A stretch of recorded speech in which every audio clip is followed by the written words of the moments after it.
Andrei Mikhailovich knocked out Ernesto España in the third round of the pair's meeting in Brisbane earlier this month to record his 18th straight professional win. The Russian-born Kiwi brutally KO'd España to improve his perfect record and put the middleweight divisions around the world on notice. Today we are discussing Mikhailovich's most recent performance, plus other bits and pieces from around the world of boxing, so don't go anywhere. First up, let's have a look at Andrei Mikhailovich's career so far. Mikhailovich was born in December 1997 in Russia, but was orphaned as a baby along with his twin brother. The pair were adopted by parents from New Zealand and emigrated to the Southern Hemisphere nation when they were 18 months old. After a decent amateur boxing career in which he was crowned North Island Golden Gloves champion, he turned pro and soon won more plaudits such as the New Zealand Boxing Awards Most Entertaining Boxer of the Year 3 years in a row from 2019 to 2021. A heavy-handed middleweight, or super middleweight, Mikhailovich has so far stopped 11 of his 18 opponents by way of knockout and counts local Kiwi fighters such as Gunnar Jackson and Adrian Tahia amongst his victims. He has also claimed the IBF Pan-Pacific middleweight title, as well as the WBO Global middleweight title after beating España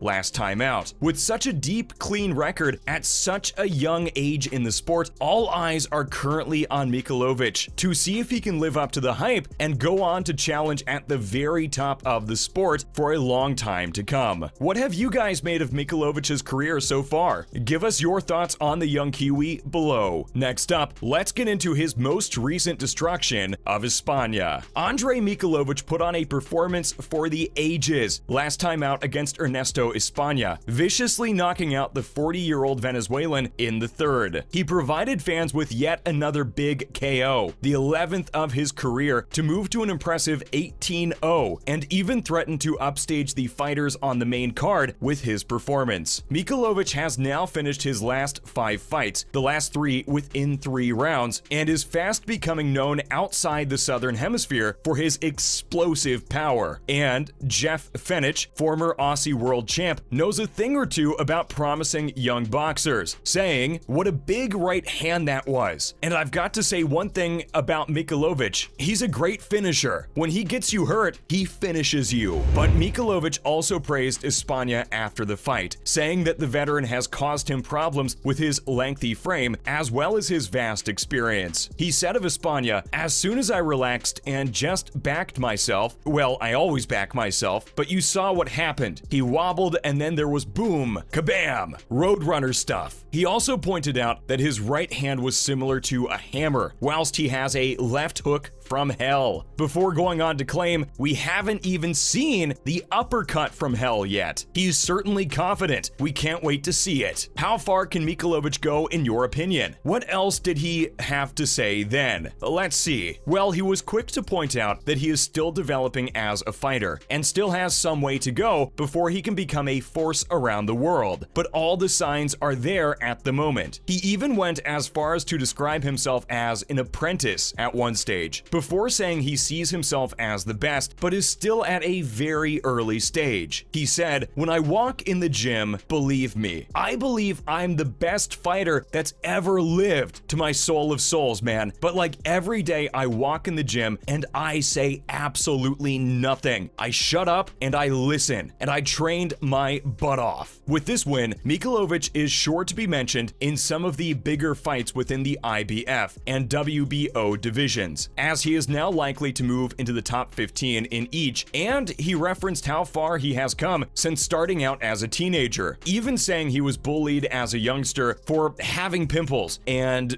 being ugly. But he did go on to say that he feels like, "I'm on top of the world, to be top 15 in the world." Mikhailovich then said that hard work pays off, and he cannot wait to go and tell his sons what he has achieved. What an effort from the young Kiwi. So what's next next for Mikhailovich? Stay tuned to find out. It seems as though he has thought about who he wants next quite a bit. Mikhailovich only had one man in mind when asked about who he would prefer to get in there with next. None other than Aussie star Michael Zarafa. Although he had said that the next 2 weeks will be dedicated to being a daddy and seeing his wife and children, he did also say that he only wants to fight who people believe are the best. I believe I'm the best, but if Zarafa's in, let's go, man. Anytime, any day. I'm ready for that. He referenced how he believes the pair would put on a great fight, and that it would probably be viewed as something of a super fight, referring to himself as the young gun coming up and Zarafa as a seasoned vet. He also said that there were a lot of variables to that fight, which suggests that he could be viewing Zarafa as his toughest test to date. For someone who had a pretty difficult start to life, who also struggled with drink and drugs as a youngster, he has really managed to turn his life around brilliantly. Who do you guys think Mikhailovich should fight next time out? Let us know below. Another Aussie boxer making waves in the sport now. Stay tuned. Jeff Fenech has been speaking again recently regarding another Southern Hemisphere boxer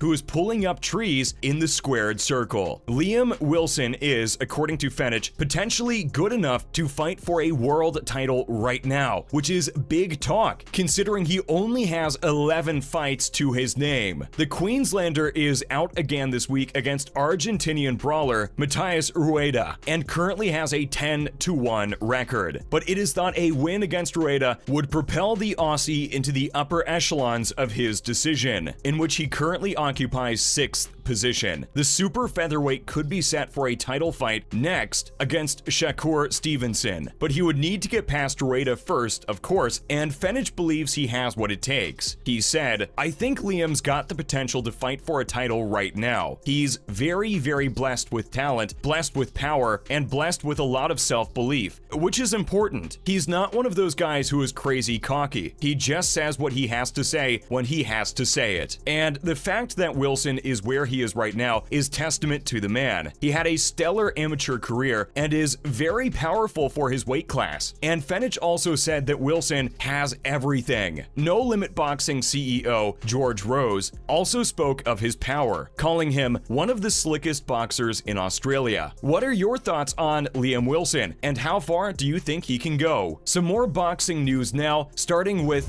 Deontay Wilder. It's safe to say that the bronze bomber Deontay Wilder is at a crossroads in his career. The Alabama native has lost his last 2 fights in a row against arguably one of the greatest heavyweight fighters of all time, Tyson Fury, but he hasn't called time on his career just yet. He recently claimed he is definitely considering coming back and is using his recent time off to try and figure some things out and as a reboost for my career. Whether or not Wilder does decide to make a comeback is yet to be seen, but with Fury potentially retiring, he could see it as an opportunity to win back the belts he was stripped of by Fury should the Englishman actually retire. Others have claimed that Wilder would be wise to take the millions he has earned from his trilogy fights with Fury and head off into the sunset, as he has seemingly escaped from the sport relatively unscathed. And he said, "It's not about the financial things. I never have to return to boxing ever again in my life. I've set my life up." And of course, he's right. But with 42 wins over his career so far, he could be eyeing that magical 50 wins, which people like Floyd Mayweather have managed to get to, which would mean another couple of years in the ring at least. What do you guys think is next for Wilder? As always, thanks for joining us today, and remember to stop by again next time for some more fun and games. And why not do us a solid by liking and sharing today's video, as well as subscribing to our channel so you don't miss out on any more great content in the future. Bye guys!